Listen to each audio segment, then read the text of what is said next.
Hello there everybody, and thank you for clicking to listen to my 7 steps to sight reading success. This is just a précis or an overview of the presentation that I've given at the Music Education Expo 2016 on Thursday, February the 26th. So as I say, it is an overview, so I'm going to be whizzing through it. 15 to 20 minutes it should take me. So the first question to ask is exactly what is sight reading? Just have a moment or pause this so you can think about what does sight reading mean to you. Okay, hopefully you've given yourself some time to think. I think that sight reading as a topic shouldn't really exist, and I'm hoping that I can show you and demonstrate that to you as we do this. The presentation today is all about teachers actually. It's all about us the teachers and what we can do to help prepare our students to be able to do this thing called sight reading. As I say, I don't think it should really exist, and in fact Lehman and MacArthur in 2002 suggested that sight reading exists along this continuum of rehearsal. On one end of it we have playing a piece without any preparation at all. We're thrown in at the deep end. And on the other end we've got performances of pieces that happen after many hours of rehearsal. They're all one and the same thing.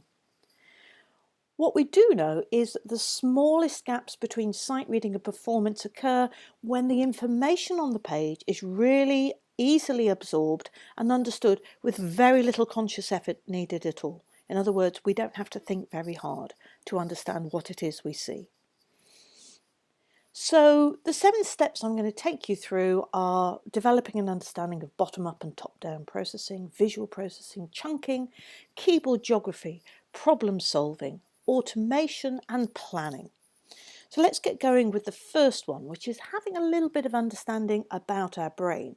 And the brain has top-down and bottom-up processes. Let's see this in action. You've got about 6 seconds to look at this piece of music.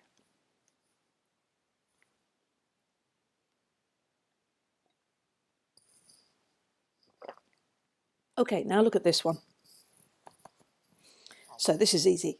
You should be able to take this in one glance. You should know and understand what it is on the page because, of course, this is Happy Birthday. This is a bottom-up process. You look, you see, you understand. There's no cognitive effort involved at all. And we know that bottom-up processes are automatic, very fast, switched on, intuitive, and actually they're responsible for operating our habits. In other words, the things that we've already learned.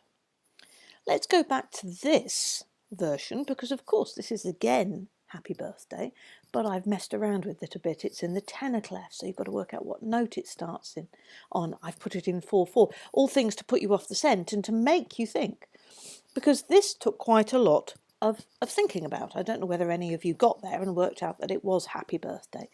But I know for a lot of people you'd be busy working out what the first note is because of course if we think treble clef then it looks like an F flat, and so all our sort of pre-assumptions have to go to one side. So we know that top-down processing is slower. We have to make an effort. We have to decide to invest in that. It needs quite a lot of self-control, but it does make us able to learn new things. And it can control the automated bottom-up processes. However, here's the thing. Research shows us that developing these automated responses is really crucial. And to get this bottom-up processing, we really have to think about the fact that if it was a stage, here's a stage, if we're at the theatre, you know, the top-down processing has a very, very tiny little walk-on part. It's really not that bigger player in the big scene of things. Whereas the bottom-up process, the bottom-up part of the brain, it's the hero. It's the hero or the heroine, and that has to dominate. So let's see how we can what the sub-skills are that all good sight readers do seem to possess that will help us develop these automated bottom-up responses. So first of all, a visual sense.